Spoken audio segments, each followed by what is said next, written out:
Hello everyone, this will be our second demo video for OpenCV, and this time we will focus on image processing. This will be divided into 4 parts. So part 1 will be about color ranges in histogram, part 2 will be about thresholding, part 3 would be about morphological transformations, and part 4 would be about smoothing and using filters. Okay, so we'll start with color ranges in histogram. So we have 4 functions here. The first one that I'll show you is called blue mask, and basically what this code does is it will try to filter out the blue color in the image. Okay, and instead of a specific image, what we'll do is we will get a feed from the camera. Okay, so we already talked about how to get a camera feed from the previous video. So we'll use video capture with parameter 0 to get the camera, and then we'll read frames from the camera, and what we'll do this time is we'll convert it into the HSV color space. Okay, so HSV is again hue, saturation, and value, and we will do this so that it would be easier for us to define the range for the blue hue or the blue color. Okay, so the blue color, it turns out, ranges from 100 to 140. So we'll define two numpy arrays here. So the lower range and the lower limit and the upper limit. So we'll start from 100 up to 140 for the hue, and for the saturation and value, which ranges from 0 to 255, for now I put them at 40 to 250 for both saturation and value ranges. Okay, so what we'll do is we will create a mask that would use the lower and upper ranges or upper limits. So we will use cv2.inRange.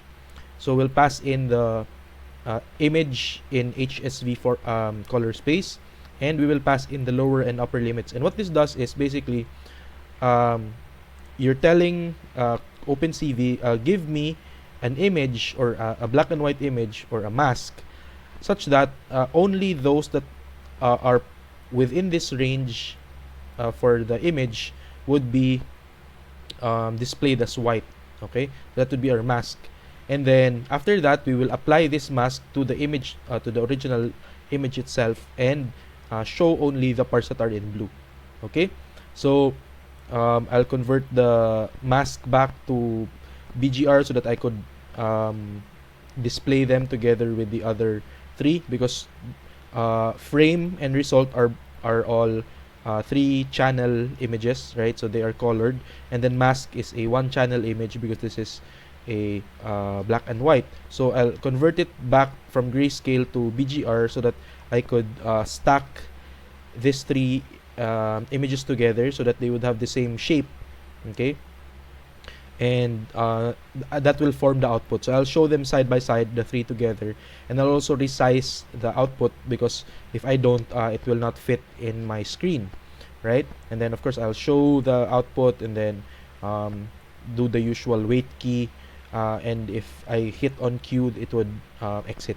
Okay, so pretty standard stuff. The only thing that's new here is the range here, the lower blue and upper blue, and then the cv2.inRange. Okay, and then of course the masking using bitwise and then the mask parameter. Okay, so let's see what this does. Okay, let's run it.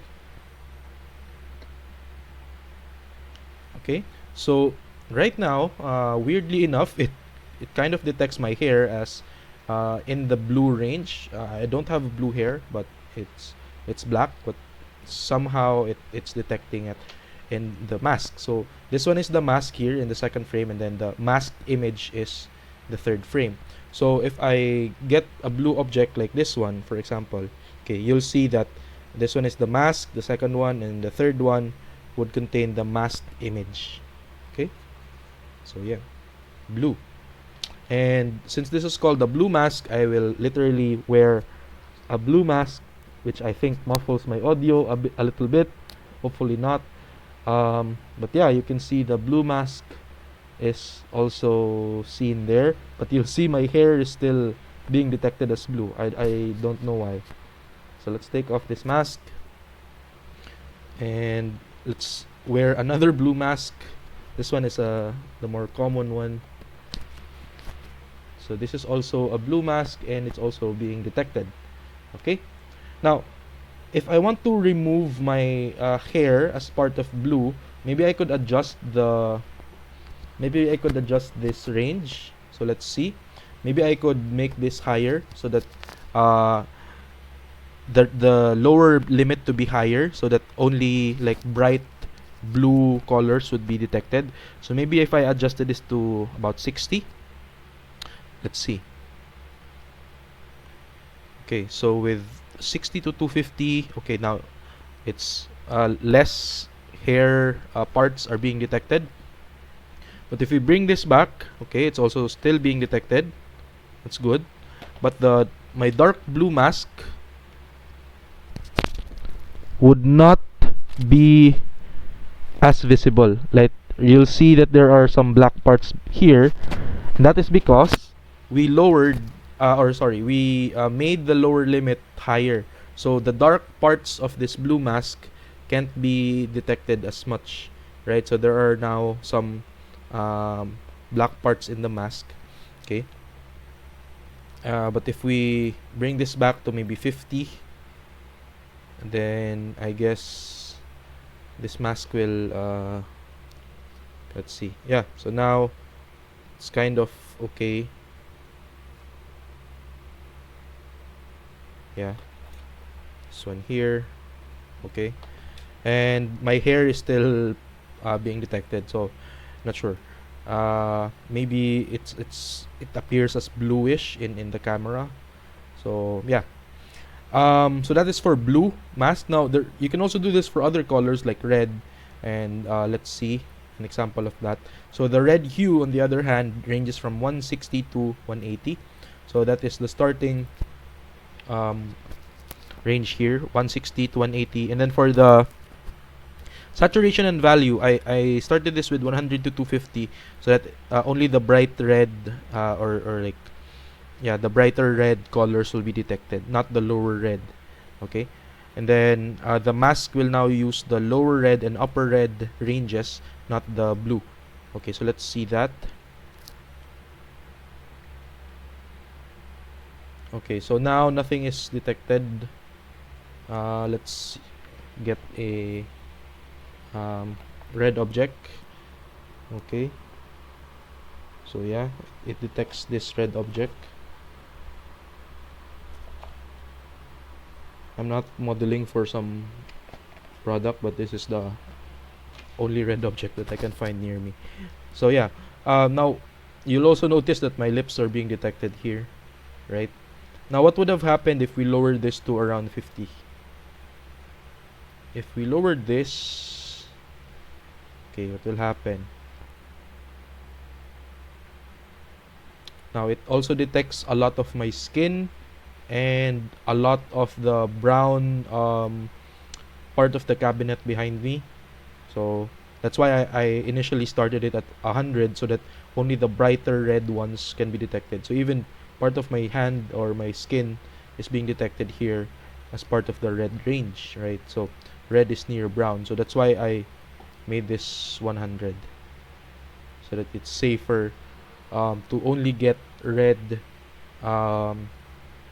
objects, right? So none of the cabinet part is being detected right now, and yeah, the red sketchbook is being detected. Okay, so that's a little neat little trick for detecting colors within an image, right? So you can use in range, and then provided that you converted it into HSV color space. Okay, that's the first one. Let's move on to the next one. So the second and third part is about histogram. So this is just displaying the histogram, and we discussed this in the lecture, right? So the histogram is just a graph that shows you the distribution of image intensities or brightness, right? So we have the bridge here. We loaded the image and then converted it into grayscale, and then we'll calculate the histogram by using cv2.calc_hist, and then we can plot it using matplotlib, and then yeah, So if we show that, it would look something like this, right? So this is the grayscale image, and then this shows you that there's a lot. There are 1,315 pixels, or 13,000 right here in the Y. You can see the X and Y numbers here, right? So here we only have about 50 pixels with 175 value, and so on. Okay, so that is how you display your histogram. You can also do this for colored images, right? So we also show this in the lecture. So for this one, we did the same thing, but we split the image into its 3 channels. So you get the blue, green, and red channels, and for each channel we will calculate the histogram, and then we'll plot it using the B, G, and R colors, so that they are corresponding to their channel, basically. Okay, and so if we do that, this is what I showed you in the lecture, right? So the colored image is here. So you have, sorry, okay, so you have the bridge here, which has a lot of red, also has some a lot of blue and some green. So you'll notice that the blue peaks at 250 because there's a lot of blue pixels here. For the red, there are also some like peaks at 200 and 100 because of this bridge here. And then the green also has some pixels at around 200 because of the green shrubs and bushes and trees here, right? So just shows you the distribution of pixels. Now for the actual image processing itself, which is the histogram equalization, okay, so let's go to the last one. So for histogram equalization, so we'll read the image, convert it to grayscale, and then we'll use equalize hist to equalize the histogram. And let's show the 2 images side by side, and then I'll also just plot the histogram so that we can see the original versus the equalized histogram. Okay, let's show that. Okay, so this is the original image here, and then this is the histogram equalized image. So you'll notice that the contrast here is much more amplified, so you can clearly see, or you can clearly segment or easily segment the foreground, which are the girls, from the background, because here some parts are kind of being washed out or are blending in because the gray and the white background are kind of similar. But here we have improved the contrast by applying histogram equalization. In the histograms itself, the blue graph here shows you the original one. So you'll notice that everything is bundled up here in this range from the 220 to 240 range. Okay, but when we do histogram equalization, then it will stretch that so that every part here kind of has like a representative set of pixels. Okay, so the red part is the stretched version, the histogram equalized. Okay, so that is histogram equalization, which again the purpose is to improve the contrast, okay, of the image. So that's the first one. Let's now go to the second part, which is about thresholding. So we have 3 thresholding methods. So let's start with simple thresholding, which is by using a global threshold value, right? So we'll read the image, convert it to grayscale, and we'll show the image, and then I'll just use the 127 global threshold. So I'll just hard code that, and then use the cv2.threshold method, and with the binary flag. So if it's binary, then it's either black or white.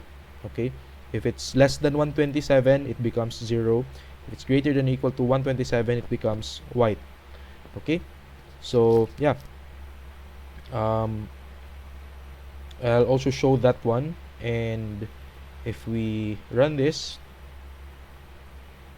then yeah, you should see that this is the grayscale, and then this is the thresholded image, or the binarized image. Okay.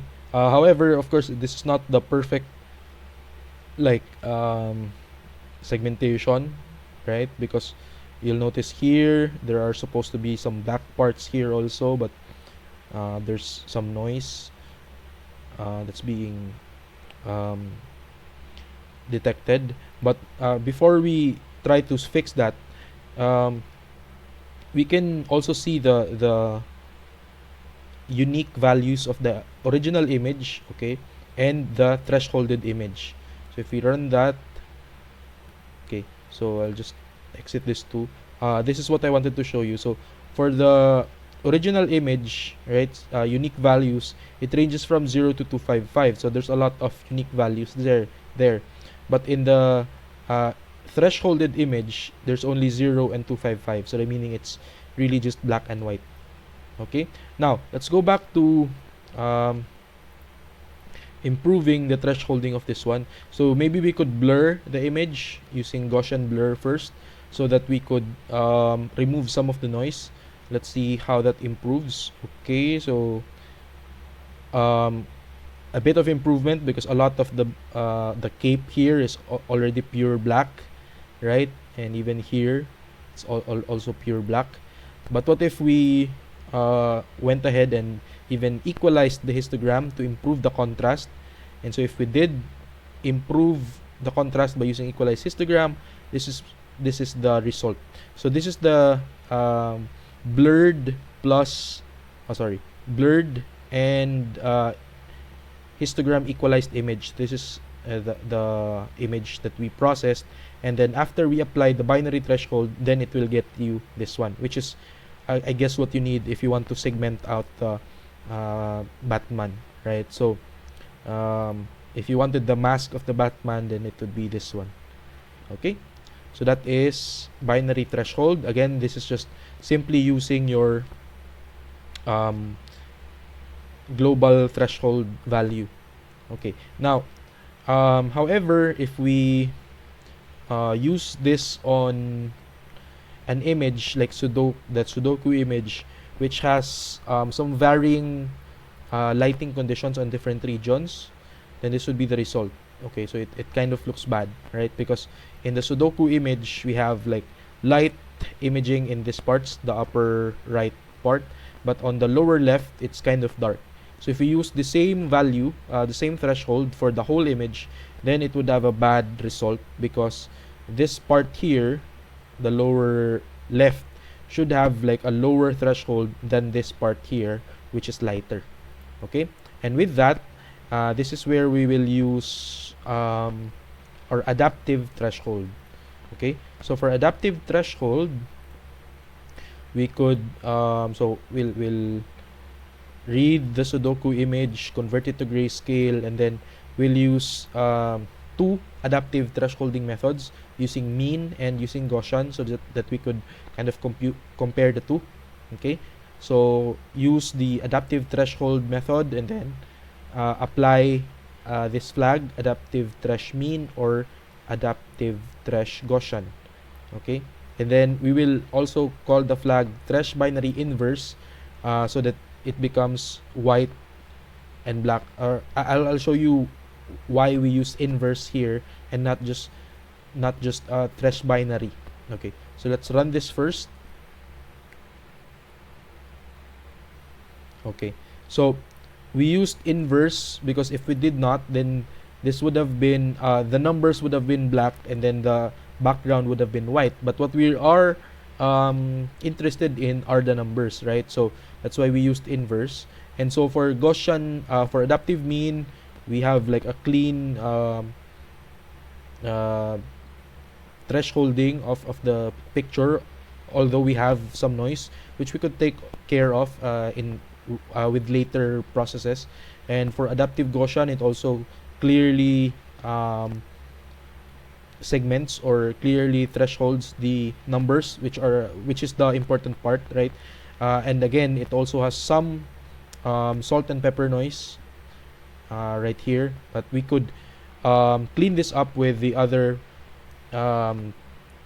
image processing methods that we will see later on, like morphological transformations. Okay, but at least this one is better than just using a global threshold, right? So that is adaptive thresholding. So again, the way that this works is it will examine like a window here and compute a threshold for that window, and then on the next window it will compute another threshold for that window, and so on. So the threshold for the upper right corner would be different from the threshold in the lower left corner. So this one is darker, so the threshold here would be darker also, and then here it's lighter, so maybe that the threshold is a little bit higher. Okay, so that is adaptive thresholding. And then if we apply this on something called like the soccer, let's apply this to another image like soccer, which I think has like some noise here. So it's not as good because you have some noise in the background, right? So you have some noise in the background, so it's also being detected as part of the thresholding. So with that, let's introduce the third method, which is Otsu's method, right? So we'll use the same soccer image and convert it again to grayscale, and then we'll calculate the histogram because we will I'll display, or we'll plot the histogram, and then we will use CV2 the threshold with thresh binary, and we will plus CV2 thresh Otsu. So if you want to use Otsu's method, we'll use this one. So CV2 that thresh binary plus CV2 thresh Otsu. Now it uses the same function as with global threshold, right? So it's the same here and here, but instead of passing in 127 here as the second parameter, we can just pass in any number here because we won't use it anyway. So I just passed in 0 because if we pass in thresh Otsu, then it will compute the threshold automatically for a bimodal image, right? So if we do that and run it for Otsu's threshold, let's see. Okay, so you'll notice the histogram of this for the histogram of this image, that it has it's kind of bimodal, so it has a peak here and also a peak here. It also has a peak here, but the midpoint would be somewhere around here, right? So because of this, Otsu's method would be a good candidate for this because it's a bimodal image. So it will compute the threshold automatically, and it turns out it's 133. Okay, and then it cleanly segments the given image now without the background noise. Okay, so yeah, that's Otsu's thresholding. If we apply this to the first one, the first image, which was Batman, what would have happened? Well, the histogram of Batman is not really a bimodal because most of it is 255. It's not really bimodal, right? So most of the pixels are here with the 250. So if you apply it, it's not as clean as we want it to be because it's not really bimodal, right? So yeah, but if we applied histogram equalization again to Batman, then this would have made it bimodal, right? So it looks better now. Okay, so yeah, so earlier it was all here, but then now it kind of gave some values here, and it kind of improved the thresholding. Okay, so that is Otsu's thresholding, and again, this is useful for bimodal images. Okay, so we're done with the first two parts, let's now move on to part 3, which is about morphological transformations. So I'll show you all of the codes first, and then we'll run it all together at once. So for erosion, we'll read the image and convert it to grayscale. And then for the kernel, I'll just use a 5x5 square kernel for everything. Okay, so that's why we have the np.1s, meaning it's all 1. Okay, the value of the matrix would be full of 1s, and the size is 5x5, and the data type is numpy that unsigned integer 8, because this is what we are using for our kernel. And then for the erosion, we will use cv2.erode, and then we can specify the number of iterations also that we could do this for. So if we up the number of iterations, then it would erode and make it skinnier. Okay, so we will display the original image and the morphed image side by side using np.hstack. Okay, so we'll do that later. And then for dilation, same thing, same kernel, and then we'll use cv2.dilate. Okay, for morphological open, same thing, right? Load the image, create the kernel, and then we'll use the function cv2.morphologyx with the flag cv2.morphOpen. Okay, and then for morphClose, the same thing, morphologyx, but with the flag morphClose, of course. And then for morphGradient, the same thing, morphologyx with morphGradient. And top hat, the same thing, morphologyx with morph top hat. And for black hat, morphologyx with morph black hat. So it's more or less the same. I also wanted to print out some other kernel examples. So the ones that the one that we are using here is this one. So rectangle or square, np.1's 5x5. Okay, so we'll show you this matrix here, and then we could also have like an ellipse shape kernel. So we could use get structuring element cv2.morph ellipse, or if you want a cross, then you can do morph cross. So we'll print out this some examples of kernels so that you can see how they look like. So let's run it all together. And okay, so this is erosion. So from the original image, we eroded the image so it became skinnier. For dilation, it became fatter, right? For morph open, we remove the salt and pepper noise here, the tiny dots. So this is erosion plus dilation. And then for morph close, we closed the tiny holes inside the this image. So this is dilation plus erosion. And then morph gradient would just be the difference between the dilation minus the erosion. So you can get like the outline of the image. And then for morph top hat, instead of getting the clean object, you want to get the background noise, so you can get the background noise like this. And the same thing for morph black hat, it's the opposite of morph close, wherein instead of getting a clean image, you want to get the noise, which are the holes here. So those are the 7 morphological transforms that we discussed. And for the other kernel examples, this is how they look like. So for rectangle, it's 5x5 with all ones, so all of the 5x5 neighborhood would be activated.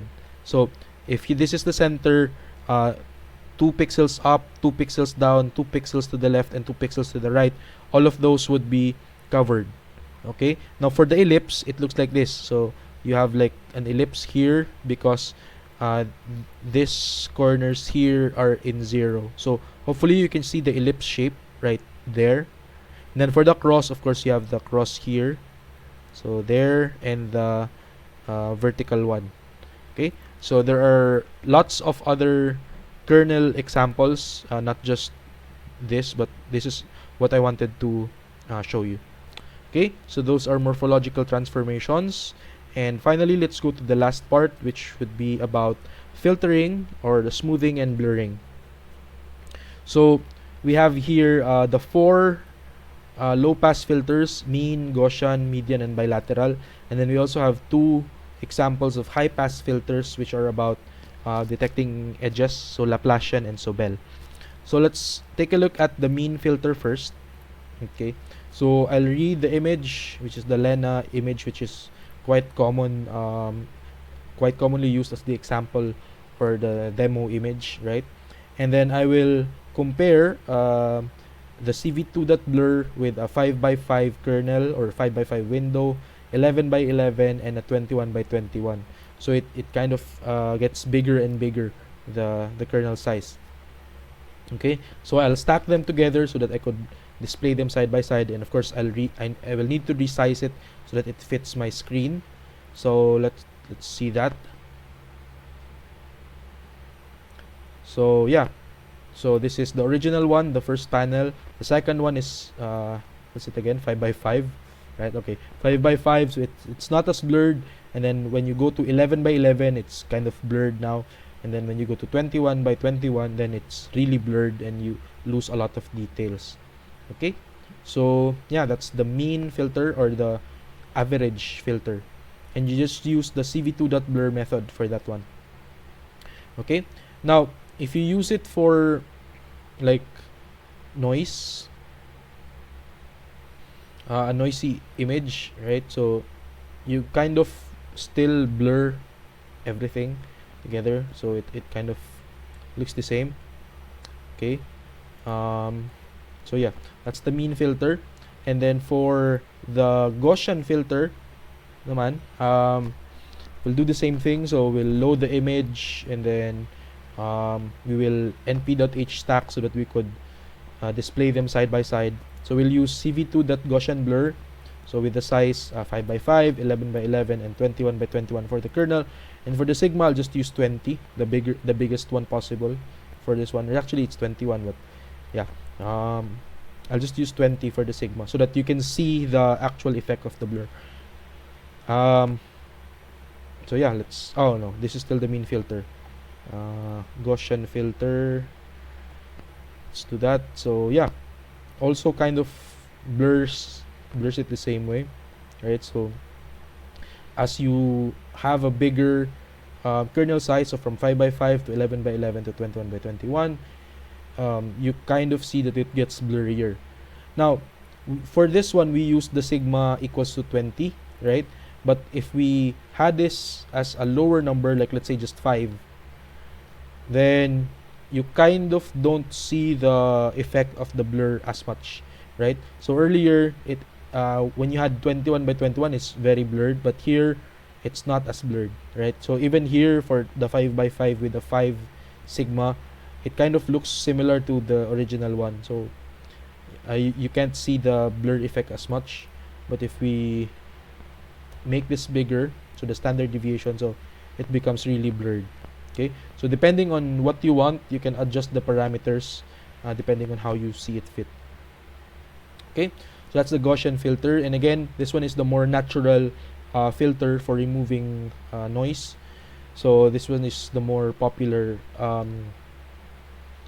filter for blurring compared to the mean filter. Okay, that's Gaussian, and then next we have the median filter. So let's uncomment median filter. So for this one, the median filter is best used for images with salt and pepper noise. So we'll use that image, and we'll compare them again with np.hstack. This time we'll use the median blur function, and then we have different sizes for the kernel. So it's 3x3, 7x7, 11x11. Okay, let's see that. So yeah, so this is the noisy image, and then with just a 3x3 window, we kind of reduced the noise, but a lot of them is still there. So 7x7, we kind of blur them, but we can still see that they're there. And then for 11x11, it's really blurred, that it's kind of, well, it's still there, but it's less noticeable now. Okay, so that's the median filter. So what would have happened if we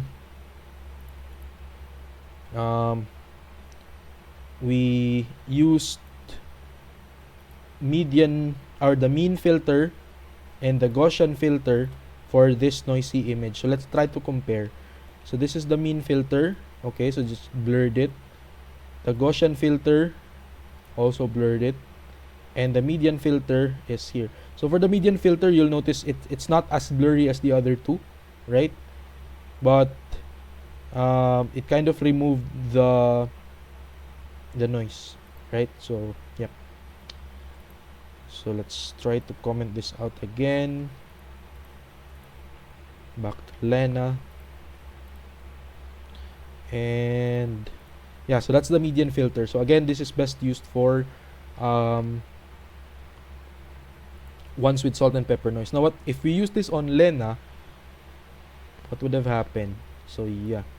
Oh, this is still mean, Gaussian, and then for the median, well, it doesn't really blur it, but you can see this effect here that kind of removed some details also.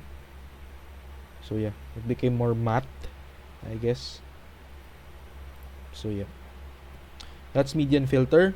You can experiment with it also. The next is the bilateral filter, which is used to smooth the image or blur the image but preserve the edges.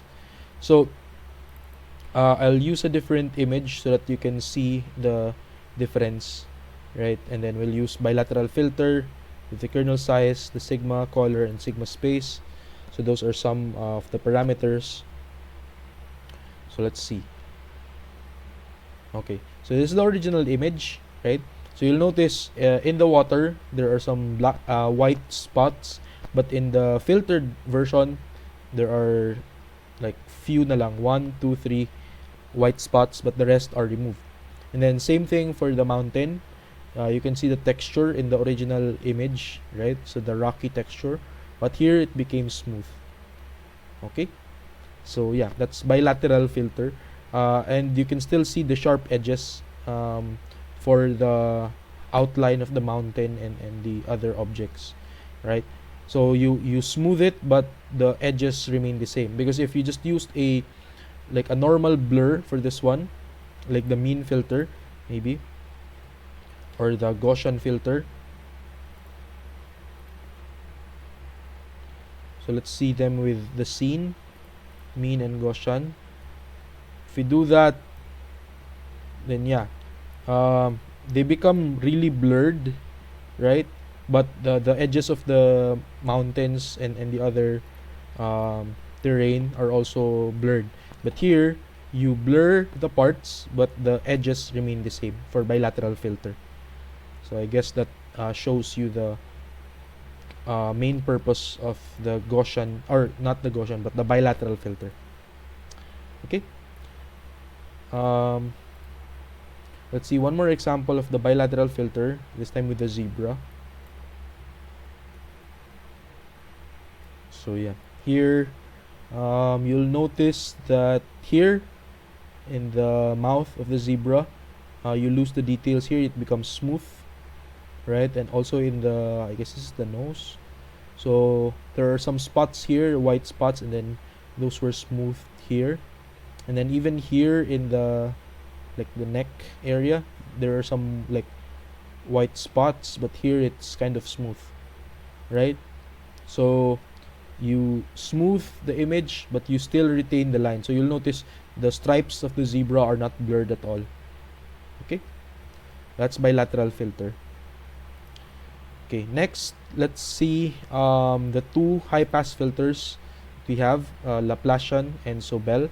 Starting with Laplacian, so let's start with Batman image, convert it to grayscale, and then we'll use cv2.Laplacian pass in the image, and then we'll pass in the parameter cv64f. So this is just the data type, so we have to convert it to 64-bit float so that we could compute the Laplacian formula. Okay, because if it's in integer, then the results would be not as good. So we have to convert it to float so that we could apply the Laplacian calculations. And then after that, what it will return is also a float matrix. So we have to convert it back into unsigned integer 8, and then we also have to take the absolute value because some of these numbers could be negative.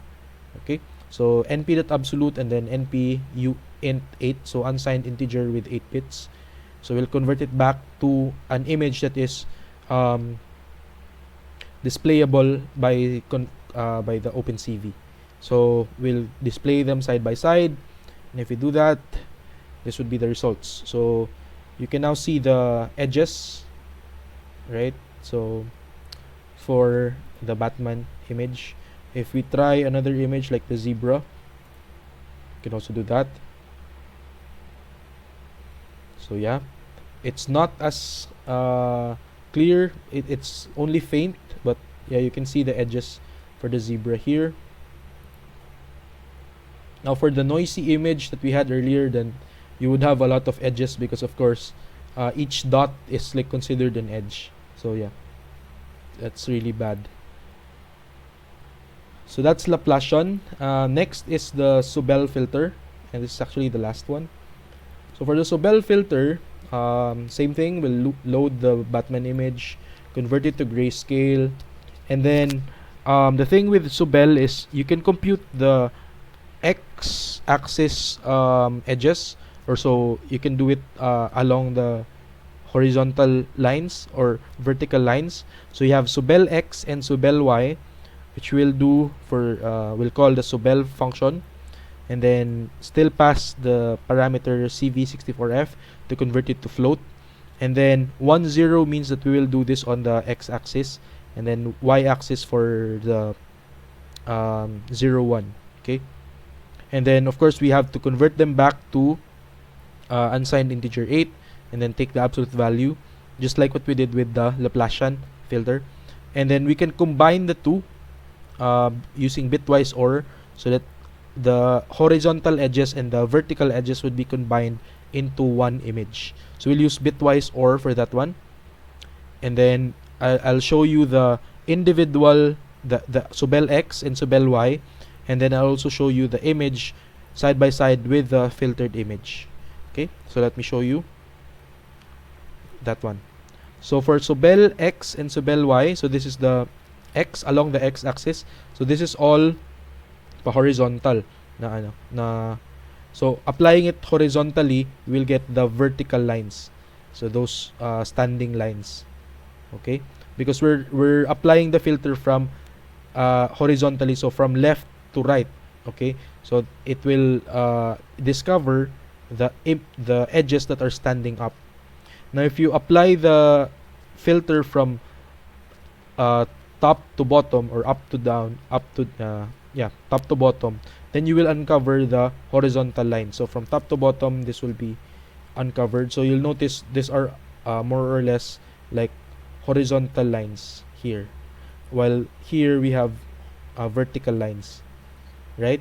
And then if you combine them together, then it will form this image here, which contains the edges for the Batman image. Okay, let's show that with another image, which is the zebra. So this is the combined filter, but this is the X filter and the Y filter. So yeah, now what would have happened if we used Gaussian blur before getting Sobel? So for Batman, if we use Gaussian blur, then we kind of get less noise along the cape, because earlier there were a lot of edges here, right? But now that we blurred it, then it kind of looks better ang edges. So yeah, so blurring removes the unnecessary details, because if we didn't have this, like you'll notice a lot of edges also detected on the cape, because there's a lot of noise here, right? Some white spots here. But if we apply the blur, then it should be cleaner along the cape, right? If we do that for the zebra, yeah, also looks cleaner now. Okay, so yeah, so that's it. That's all of the codes, all of the demo for demo number 2, which is about image processing. So if you have any questions, please don't hesitate to ask me, and I will see you in next time.